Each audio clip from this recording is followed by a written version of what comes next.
Arroz de terras altas. Hoje nós vamos falar de um assunto aqui fantástico, porque inovação e tecnologia, ainda mais aliado à irrigação dentro do agronegócio, já é novidade, tendência e que vai trazer muita coisa boa aí, Janaína. Com certeza, e a gente vai falar muito dessa questão da expansão do arroz aqui, né, no Cerrado, em Goiás, que tá chegando, tá cada vez mais abrangente aqui essa produção e vai ser um bate-papo bem legal, né, Pedro? Perfeito, então fica com a gente aí até o final, porque eu tenho certeza que você vai gostar. Então roda a vinheta. Bom dia, boa tarde, boa noite. Seja muito bem-vindo para mais um episódio aqui do nosso querido podcast Agro2. Aqui nessa bancada, eu, Pedro Maia, apresentador aqui, host desse podcast, junto com a minha parceira... Jornalista Janaína Norata, apaixonada pelo agro, não agrônoma como Pedro, mas assim, quem sabe, né, Pedro? Não, mas já é agrônoma já por osmose aqui, porque você já vivencia tanto bate-papo aqui, às vezes a gente acaba entrando numa parte técnica ou não, mas é sempre um bate-bola aqui, né, Janaína? Vamos juntos, sempre aprendendo. É isso aí, então vamos deixar de conversa fiada aqui e vamos falar aqui com o nosso convidado, que ele é engenheiro agrônomo formado na Universidade Federal de Lavras, com mestrado e doutorado na área de genética e melhoramento de plantas pela Exalc, né, USP, e pós-doutorado na França. E atualmente é pesquisador focado em melhoramento genético de arroz da Embrapa Arroz e Feijão. Estou falando do meu querido primo, Adriano Castro. Muito obrigado, um prazer estar aqui novamente com vocês, poder falar um pouco sobre o arroz, essa novidade que não é uma novidade, mas a forma que ele se encaixa no sistema de produção hoje é sim uma inovação com uma série de benefícios para a agricultura brasileira. É isso aí, papel e caneta na mão, ou já o bloco de notas do celular aí ligado, ou o computador no 12, para você aprender o beabá aqui, que a alternativa é boa, tem oportunidade de negócio, né, Pedro? Demais. E a gente estava até batendo um papo aqui antes de iniciar a gravação, né? A gente sempre gosta de fazer um aquecimentozinho, né? Uma resenha aqui. E o Adriano, a gente estava contando aqui histórias, né? Da infância aqui, do pai dele, né? Que a gente tem uma história junto aí da família.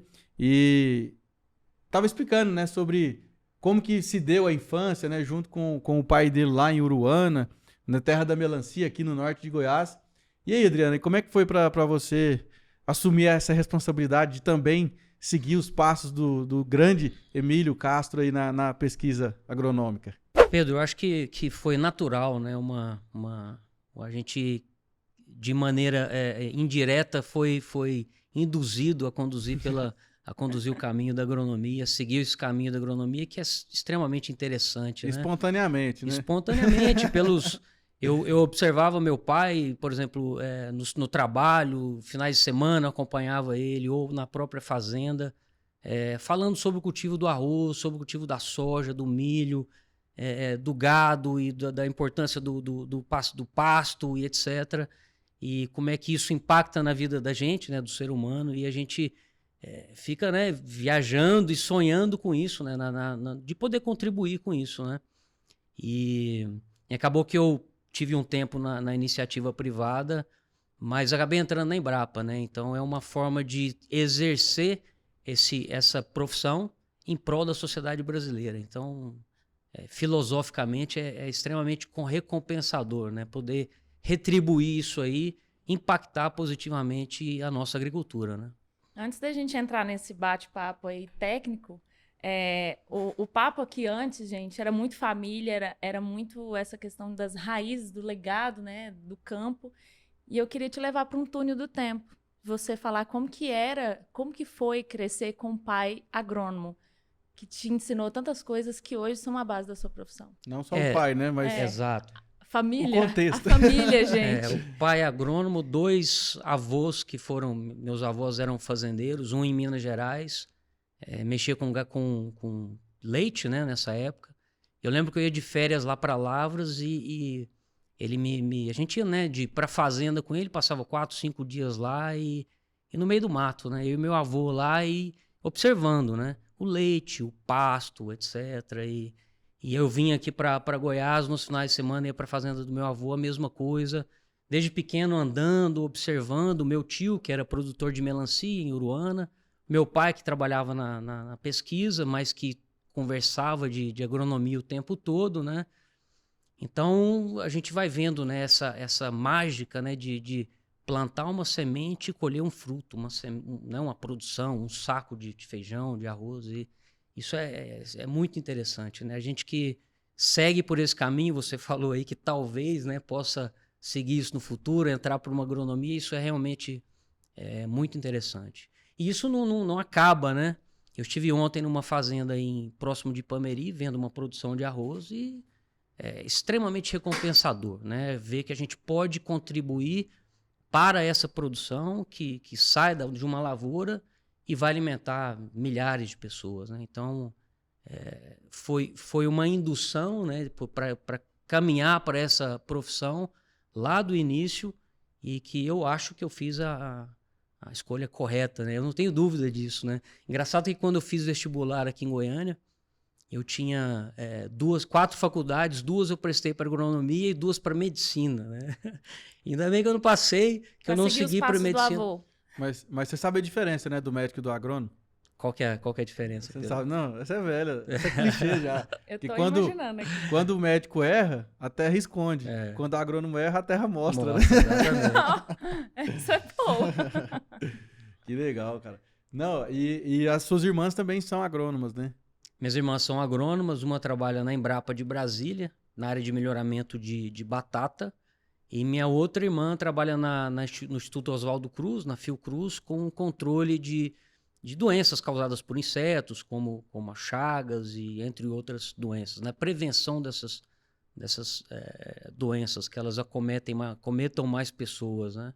Mas pesquisadoras também. Pesquisadoras também. E aí, você estava falando, te interrompi, né? Você prestou vestibular, aí para medicina e para agronomia. Aí, graças a Deus, eu passei em Lavras, saiu o resultado e eu tinha que fazer a prova para o UNB. Eu tinha feito já aqui a Federal de Goiás, a primeira etapa, passei.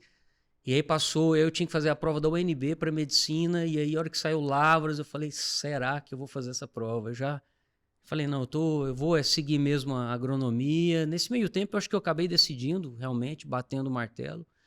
E tive a felicidade de estudar em Lavras, uma faculdade muito boa, e segui, né? E aí eu acabei continuando os estudos, seguindo um pouco do que foi a formação do meu pai. Eu acho que time que está ganhando, a gente não mexe, né? E acabei indo para essa linha do melhoramento de plantas, né? Entendi. Genética Mas e melhoramento. desde a graduação, você já queria ser pesquisador ou você queria primeiro ter uma experiência no mercado? Eu comecei a fazer estágio, né, justamente no departamento de genética lá da Universidade Federal de Lavras, com o professor Magno, que é um cara fantástico nessa área de melhoramento. E aí a probabilidade minha de continuação nessa linha de pesquisa ou nessa carreira foi só aumentando, né? Porque eu tive acesso a professores fantásticos que mostravam os encantos, né? Os desafios, né? Os caminhos possíveis dentro dessa linha de genética e melhoramento, né? Independente da cultura, né? Eu comecei, para você ter uma ideia, a fazer meu estágio na área de milho, depois trabalhei com arroz, mestrado e doutorado trabalhando com maracujá. Terminei meu doutorado, fui trabalhar com solanáceas, peguei dentro da Bayer, fui contratado pela Bayer e trabalhava com o programa de melhoramento de solanáceas da Bayer. Então, apesar de...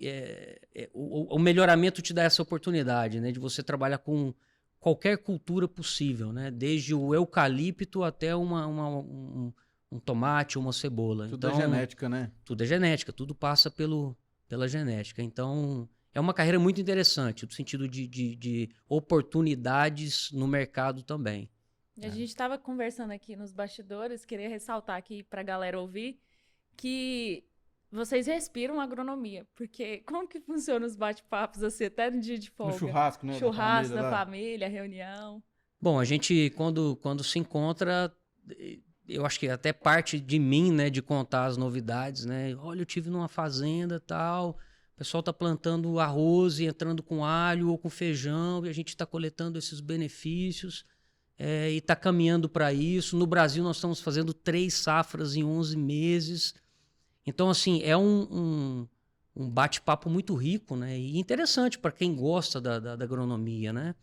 Eu falo que a agricultura brasileira não tem uma agricultura como a nossa. Nós estamos realmente Na vanguarda. num nível realmente assim absurdo de produção. Puxando Obviamente o mundo que mesmo, né? existem vários pontos de melhoria e a gente tem que percorrer, atacar, objetivar esses pontos de melhoria.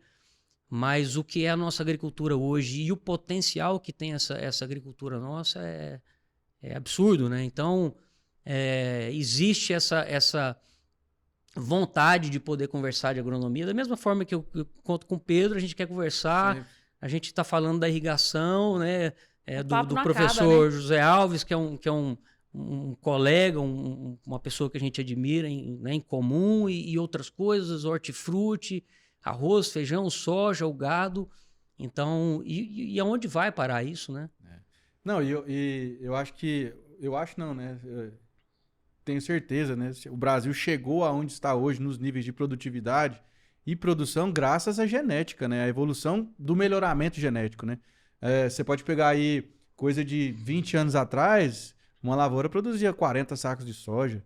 Hoje a gente tá vendo terra que tá produzindo 60, 70, 70, né? em algumas. O arroz mesmo aí, né? A gente vai entrar já aí na No pauta do papo. podcast, mas se não fosse o melhoramento genético, a pesquisa nesse nível, já acho que a gente não chegaria onde estamos hoje.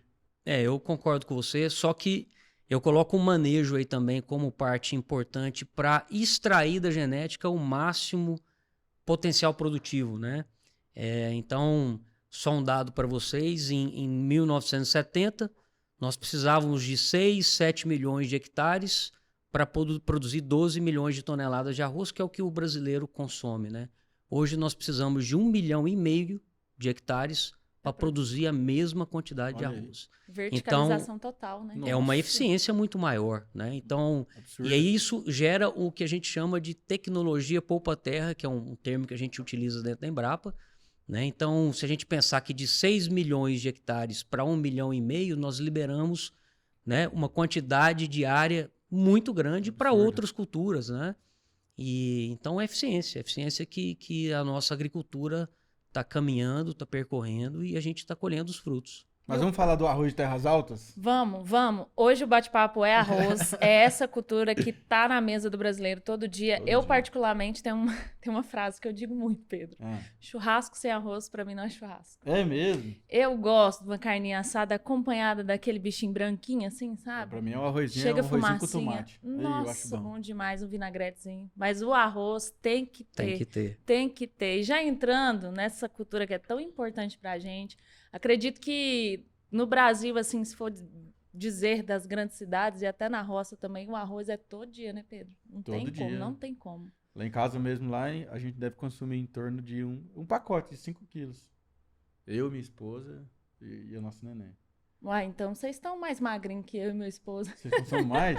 A gente consome um também. Um Eita, pacote. vai ter que diminuir quando Não, tiver mas- filho, né, não, mas minha Adriano? filha Não, vamos tem 2 aumentar. anos. Minha filha tem Bom, 2. Olha ele já fazendo merchan. Vamos aumentar, Vamos tem que aumentar. comer. Esse dado Tem aí, que Adriano, comer. de qual que é o consumo per capita de arroz O hoje? consumo per capita hoje é em torno de 36 quilos por ano. Por né? ano? Isso é a média brasileira. Se a gente pegar o consumo nas grandes cidades, esse é um valor um pouco menor. No interior, esse número é um pouco maior, né? Mas o chinês, o japonês comem em torno de 200 quilos por ano. 200? Exato. É porque vai em tudo, né? Bolinho de arroz, Exatamente. saquê. Na verdade, É. eu descobri uma coisa sobre os asiáticos. Eles não tomam café da manhã e nem lancham como a gente. Tipo assim, pãozinho de queijo, café. ovinho. De manhã e à tarde, a comida é basicamente a mesma do almoço e da janta. Ah, é? É arroz, tem outros Peixe, pratos lá, peixe. é. Eles comem no café da manhã para dar aquele reforço pro dia. Por isso que eles consomem muito. É. Mas já partindo para o nosso cerradão aqui, Cerrado Goiano também, eu gostaria que você fizesse um breve histórico para a gente entender como que o arroz ele perdeu espaço, né, nas últimas décadas para outras culturas. Como que foi isso? O arroz ele sempre teve a habilidade de ser uma cultura de áreas de abertura, né? Aberturas de área, né? Por quê? O arroz é uma cultura que ela tem a condição de produzir em solos com pH baixo, né? Então, se a gente pensar no nosso cerrado lá nos anos 70, nos anos 80, quando ele estava sendo desbravado, né? Então havia-se desmatamento, né?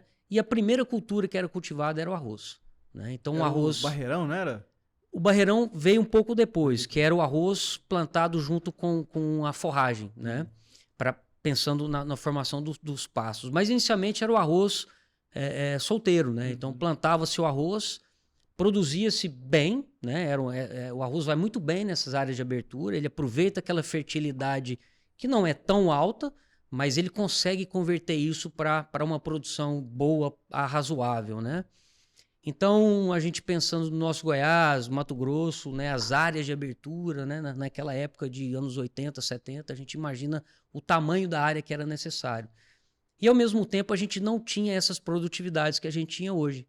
Então, produzia-se muito arroz, utilizava-se muito arroz, mas era um arroz que era o suficiente, o necessário para a alimentação do brasileiro, né? Conforme o arroz foi migrando e acompanhando essas áreas de abertura, e essas áreas de abertura foram sendo melhoradas, correção, né, calagem, gessagem, elas foram migrando para outras culturas, como o milho, a soja chegou, o feijão, as pastagens, né? O arroz foi seguindo. Então, nós chegamos a ter 6 milhões de hectares de arroz no Brasil, como eu havia falado anteriormente. Goiás chegou a ter 2,5 milhões de hectares de arroz. É mais aqui no norte, Goiânia, não é? O arroz foi desbravando todas as regiões praticamente, né?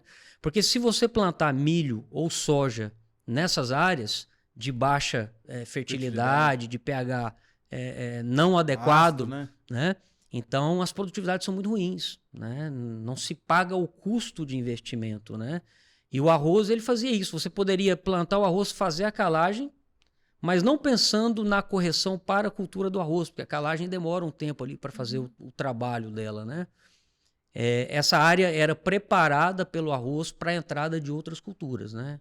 As pastagens, principalmente. O Goiás sempre teve muitas pastagens e depois foi migrando muito fortemente para milho, feijão, a soja, né? Que são culturas que têm uma demanda principalmente internacional muito grande, né? Então, o arroz foi perdendo espaço para essas culturas que têm uma demanda internacional grande. Ao mesmo tempo, a gente foi ganhando uma eficiência de produção enorme, né?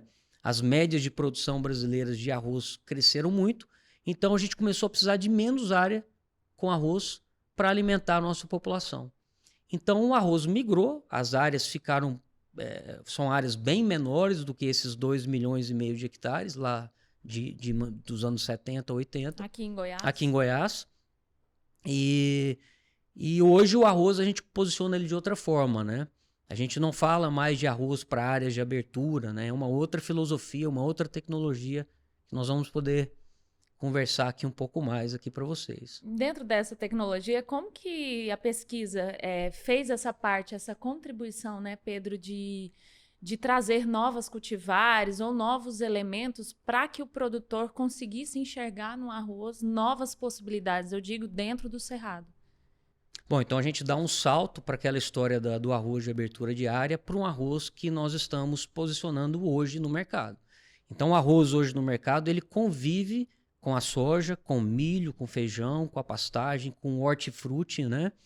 Então, o arroz passa a ser um componente do sistema de produção, né? A gente coloca o arroz como uma opção hoje dentro de sistemas de integração, sistemas de intensificação, buscando a sustentabilidade, né? Então, e qual que por que isso mudou? O que aconteceu, né? Que propiciou o arroz entrar nesse ambiente com os resultados que nós vamos falar para vocês aqui depois, né?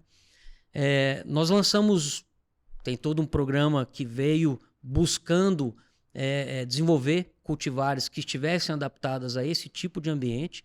Em 2012, a gente colocou o nosso programa de melhoramento todo em condição de plantio direto, 3 anos pós-soja. Então, a gente tem um pivô lá na Embrapa, são 3 anos de soja, a gente divide esse pivô em 4 quadrantes, 3 quadrantes com soja e 1 com arroz.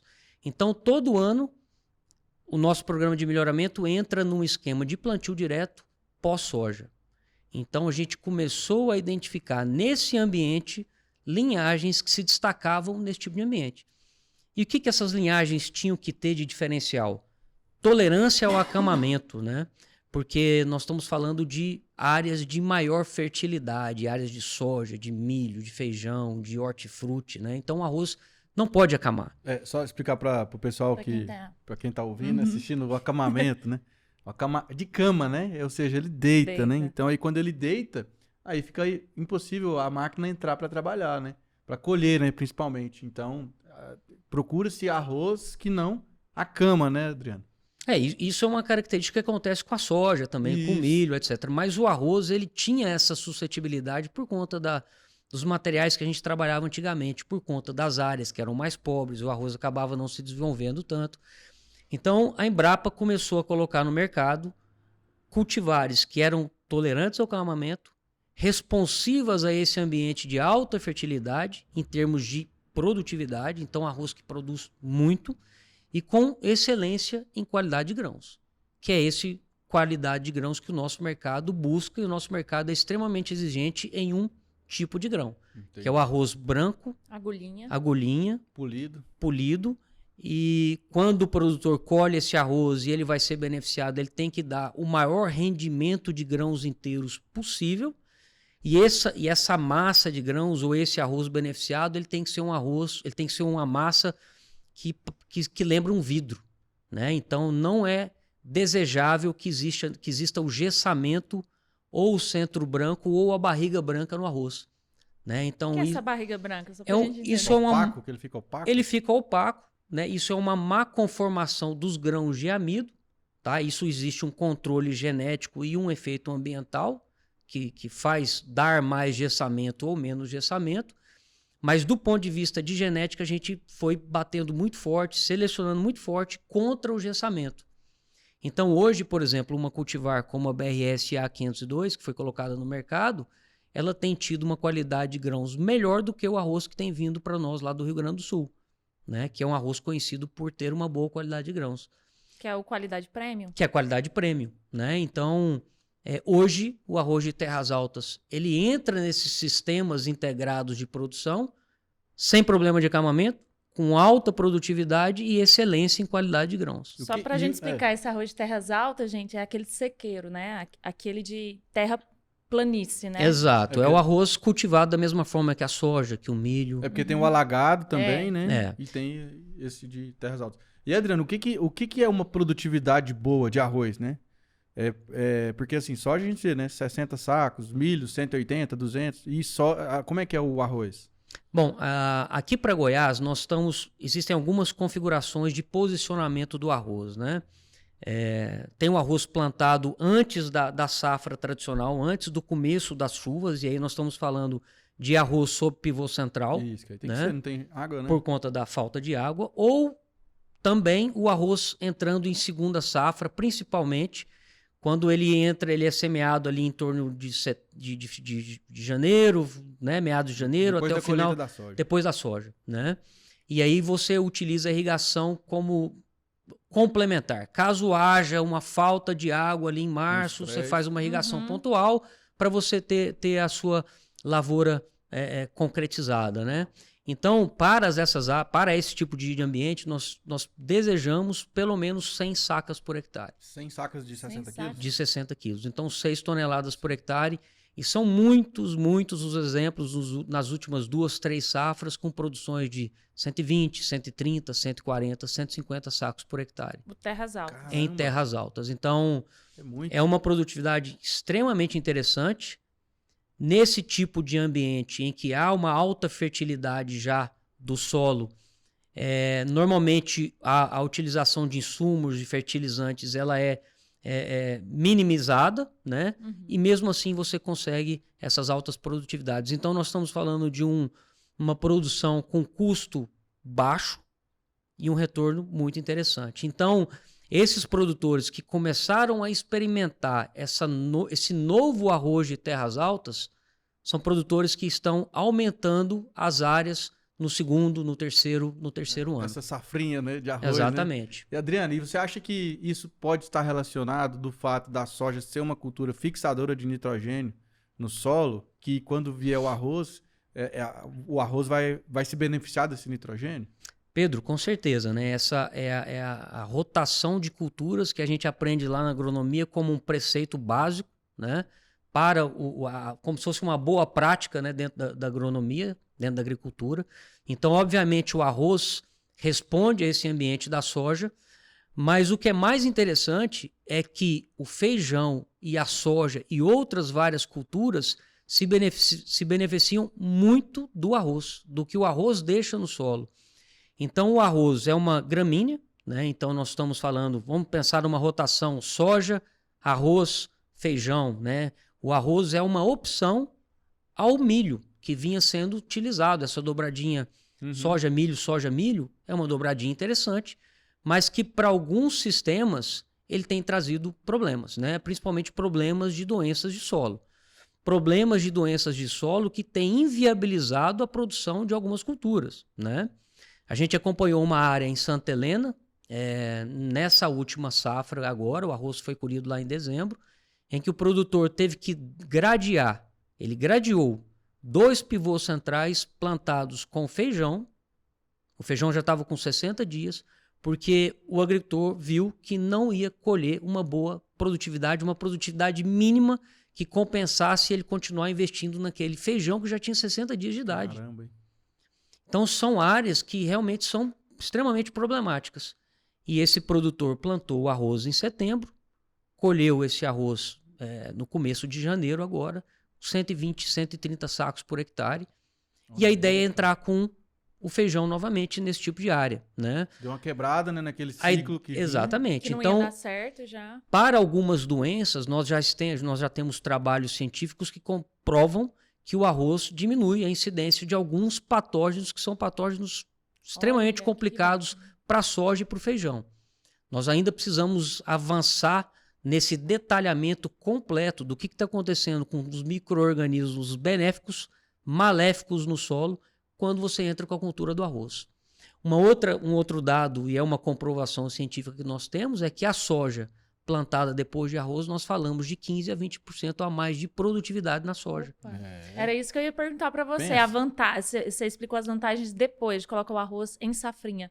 Mas colocar o arroz em safra ali no período seco, com pivô central, também beneficia as culturas que vão vir depois. Exatamente. A ideia é que o arroz é uma opção, tanto plantado antes ou numa segunda safra, e ele vai deixar uma palhada extremamente densa, que tem uma relação carbono-nitrogênio que é interessante, ou seja, uma palhada que permanece no solo. Essa palhada que permanece no solo, nós estamos falando de carbono sendo, né, colocado nesse solo, matéria orgânica, né, uma diminuição de patógenos que acometem culturas como feijão, como a soja, o próprio milho, né? Eu estive na Embrapa, na estação experimental da Embrapa, Arroz e Feijão, que fica aqui em Santo Antônio de Goiás, né? Correto. Aqui perto da UFG. E para mostrar as cultivares lá, inclusive quase caí na lavoura lá de arroz irrigado, porque a botina era muito grande pro meu pé, a botina que o pessoal da Embrapa arrumou, mas deu tudo certo no final. E eu achei muito interessante essa diferenciação das lavouras. Porque o Terras Altas, eu cheguei lá, eu confesso que eu não tinha visto ainda uma lavoura de arroz de Terras Altas. É uma planície mesmo, é cerradão, parece o trigo e a soja. Em comparação, logo próximo, um arroz de baixada, de irrigado, que é completamente diferente e que está sendo desenvolvido lá. Eu gostaria que você desse um breve relato de como que são essas cultivares desenvolvidas na Embrapa. O arroz irrigado ele vem de uma subespécie diferente do arroz de terras altas, né? O irrigado por inundação, que é esse que a gente está comentando, ele é o Oryza sativa subespécie índica. E o arroz de terras altas é o da subespécie japônica, né? Então, eles têm características de planta um pouco diferentes, né? O arroz irrigado ele tem um potencial produtivo mais alto. Ele está num ambiente muito confortável, normalmente, né? Ele tem água o tempo todo, ele tem os nutrientes, os nutrientes todos dissolvidos na água ali, fáceis, né? De fácil acesso para absorção da planta, né? É um cultivo que tende, né, a acontecer de uma maneira com menos estresses do que o ambiente de terras altas, que depende da chuva, né, que está num ambiente um pouco diferente, né? Então, os programas de melhoramento de arroz irrigado de terras altas, eles correm separadamente, né? Às vezes a gente tenta alguns materiais, testa alguns materiais de irrigado em terras altas e vice-versa, tentando aproveitar algumas características de interesse de um no outro, né? Para tentar hibridizar ali. Exatamente, fazemos cruzamentos, etc. A gente tem um pouco dessa linha, né? Mas são programas distintos, né? Nós temos colegas que trabalham em áreas distintas, apesar da gente estar se falando o tempo todo, trocar informações, visitar os campos um do outro o tempo todo, mas são plantas diferentes que têm demandas diferentes, que têm ciclo diferente. Normalmente o arroz de terras altas é uma cultura de ciclo em torno de 30 dias menor, né, do que o arroz inundado. Então são características muito diferentes. E a gente tem, inclusive, aqui em Goiás, áreas de arroz irrigado, né? Como a região de Flores de Goiás, de Luiz Alves, né? Que é uma região propícia para esse tipo de cultivo, né? Então, eu acredito que a Embrapa tenha feito esses testes, né, Pedro? Justamente para atender toda e qualquer questão que o produtor tiver. E a minha área serve mais para o irrigado, a minha área serve mais para terras altas. Então, consegue atender esses produtores. E partindo desse princípio de atender os produtores, como que esse arroz foi chegando de novo para Goiás? Bom, essa história é interessante porque em 2018, se eu não me engano, a gente identificou. Eu estava lá no campo, andando lá, e é um momento muito interessante que a gente fica ali por dias e meses fazendo seleção de planta. A gente mora no campo, efetivamente, né? E a gente fica ali, né, raciocinando e observando, e eu identifiquei, né, uma linhagem que tinha um potencial muito, muito grande, né? E a gente tinha os dados desse material ao longo dos anos, a gente vai testando um ano, 2, 3, vai aumentando o número de locais, o número de repetições, e aumentando o nosso conhecimento e confiabilidade em poder falar, olha, isso aqui é diferente. E eu chamei um colega da Embrapa e falei, cara, a gente precisa fazer um dia de campo aqui, eu acho que a gente está com uma coisa diferente na mão, né? E aí a gente chamou a indústria, chamamos alguns consultores e fizemos um dia de campo na Embrapa, e eu acho que acendeu uma luz assim na cabeça de todo mundo que estava lá, e a gente começou a falar de colocar o arroz depois de soja e pensando em produtividade, aí mais de 100 sacas por hectare. E depois, logo disso, a gente teve uma reunião justamente na Tecnoshow. Fizemos uma reunião lá na Tecnoshow com mais pessoas, com alguns produtores de semente. E lá a gente oficializou essa história de um projeto Arroz Mais de 100. E aí, isso, né? E isso foi, acho que março, abril daquele ano. Em setembro, a gente plantou uma área, já produção de semente dessa cultivar, que depois foi lançada em 2020 comercialmente, na área lá em Montevidéu. E no primeiro ano, na primeira lavoura, 106 sacas por hectare. Qual que é a cultivar? A cultivar se chama BRS A502. E aí, com isso... também é o filé do Goiás, né? É o filé. E assim, o produtor deu uma erradinha aqui, outra colar, a gente falou, olha, dá para chegar em produção bem mais alta. A gente todo mundo vislumbrou isso, né? E aí, essas pessoas que estavam conosco começaram a difundir, não mais a Embrapa, mas essas pessoas começaram a difundir essa informação. No ano seguinte, aí já para uma produção comercial, outros produtores plantaram, não só em Goiás, mas em outros locais, né, do Brasil. E a gente começou a colecionar outros dados, outras áreas com arroz, produzindo muito bem, etc. E isso foi aumentando, né? Eu acho que quando você tem um produtor que vai e faz uma lavoura e os vizinhos observam e veem que aquela tecnologia está dando certo, esse é o melhor marketing que existe, brilha, né? Concordo. E no ano passado a gente teve uma área extremamente interessante, foi um campo que a gente acompanhou bem de perto, um produtor muito bom, um formador de opinião na região do entorno de Brasília, no PADEF. Uhum. Ele plantou uma soja precoce, assim que acabou o vazio sanitário, uma cultivar precoce, colheu 90 sacos por hectare. Ele entrou com arroz imediatamente, depois da colheita da soja, colheu 137 sacas por hectare. Ele chegou e plantou o feijão imediatamente depois da colheita do arroz e colheu em torno de 80 sacos de feijão por hectare. Isso de outubro até... Em 11 meses. Em 11 Ele meses. fez 3 safras, 90 de soja, aproximadamente 140 de arroz e 80 de feijão. É por isso que eu falo que a nossa agricultura é uma coisa assim fantástica, né? E a gente conversando com esse produtor, ele tem 20 pivôs centrais na fazenda dele, né? E ele testa várias configurações de plantas, né? Soja, milho, soja, plantas de cobertura, trigo, etc. Essa configuração, soja, arroz, feijão, trouxe uma rentabilidade líquida de R$26 mil para ele por hectare na safra, né? no ano, né? Caramba. O segundo melhor resultado para ele, em que o arroz não tinha entrado, uma outra configuração, ele conseguiu a melhor rentabilidade, R$19 mil por hectare. E quem falou isso não é a gente da Embrapa, é esse produtor, que mede os custos de produção, mediu irrigação, Testou, mediu... O cara Testou. que tem 20 pivôs, Exatamente. ele não tá brincando de Não produzir, não tá brincando, né? E a gente tem notícias, ele tá para colher a soja que foi plantada depois desse feijão, segundo ele, os últimos dados que a gente tem, é uma soja para mais de 100 sacas por hectare. Meu Deus. A área comercial, pivô de 80 hectares. Olha aí, cara. Então, o que está acontecendo nessas áreas de produção, né? Então, assim, é por isso que a gente tem colocado com muito entusiasmo para o produtor essa opção, né? A gente ainda tem que tirar alguns dados, mas que a gente sabe que funciona, que traz rentabilidade, que traz sustentabilidade, a gente sabe. Só um dado para vocês, o feijão que foi plantado depois do arroz, por esse mesmo produtor, recebeu 5 pulverizações para controle de doenças, pulverizações foliares a menos do que as outras áreas de feijão. Economia de custo. Economia de custo, de fungicidas, de diesel, Operacional, né? de carbono, se vocês preferirem, quiserem falar de carbono. Então, e o que isso está impactando na soja? Né? E o que isso está impactando, entendeu? No sistema como um todo, ao longo do tempo.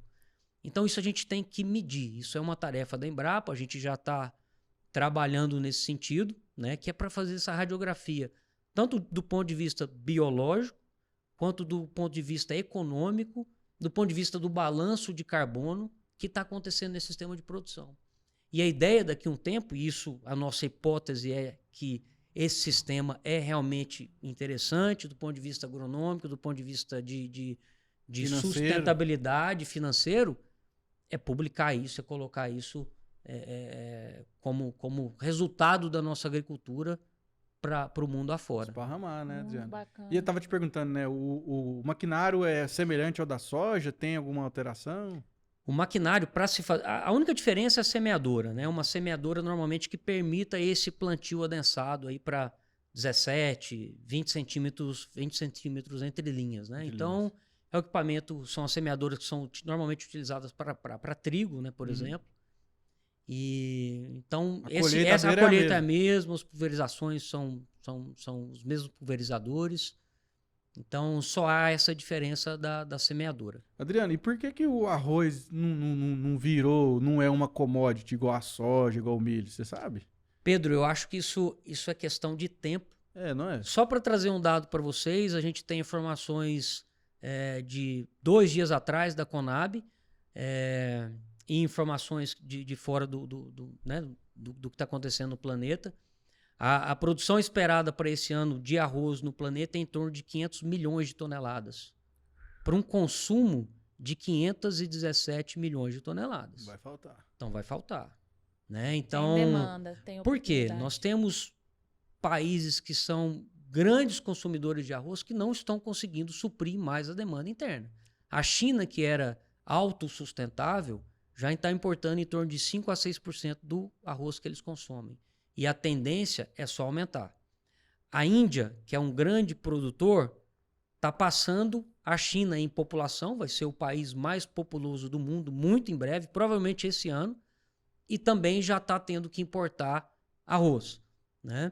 E países como o Vietnã, como a Indonésia, que são grandes exportadores, não estão conseguindo suprir essa demanda. Os Estados Unidos é um país que não come muito arroz, mas que exportava 10 milhões de toneladas. Né?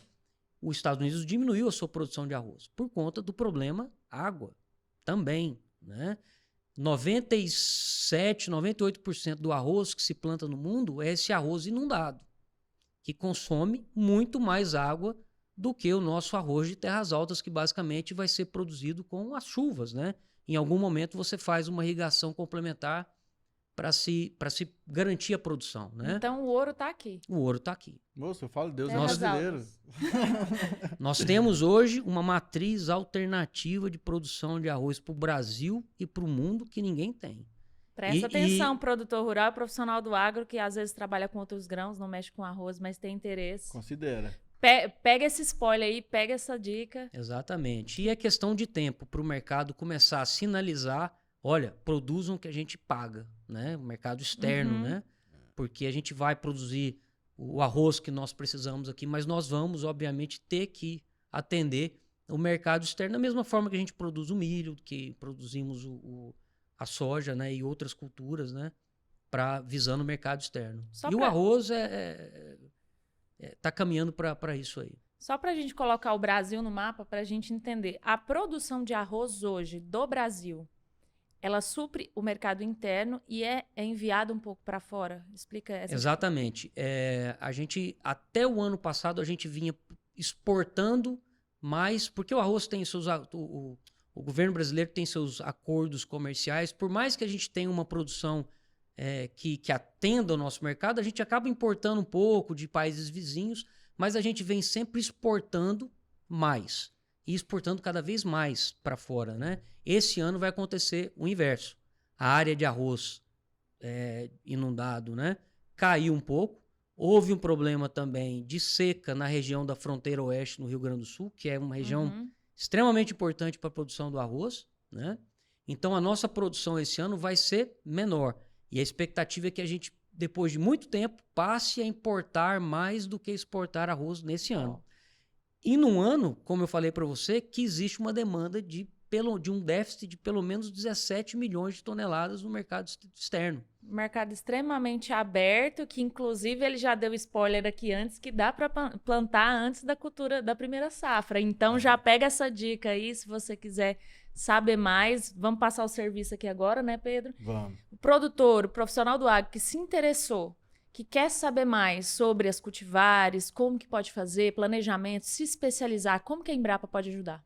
Bom, a gente tem uma equipe preparada para receber nessa demanda dos produtores, e a Embrapa, junto com parceiros, com produtores de semente, com consultores, obviamente, que já estão conhecendo muito bem do processo de plantio, de condução de uma lavoura de arroz, nós vamos acessar essas pessoas ou passar essas informações diretamente para os interessados, né?